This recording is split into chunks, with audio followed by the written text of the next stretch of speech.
প্রয়োজন আমি আপনার বিয়া করুম ভাবি। রাশেদ, এইটা তুই কি কস?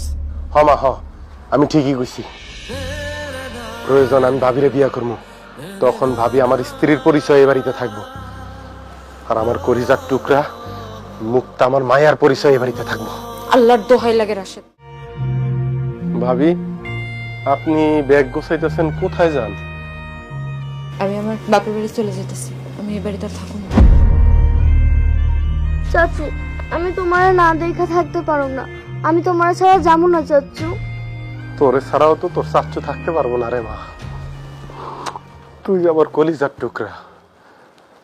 ভাবি, আপনারা কেন চলে যাবেন? তোমার মাথার বোঝা কমাইতে। কিসের বোঝা? দেখো রাশেদ, তুমি এখনো কোনো কাজকর্ম করো না, তার মধ্যে কইছো যে তোমার ভাইয়ের সব ঋণ তুমি শোধ করবে।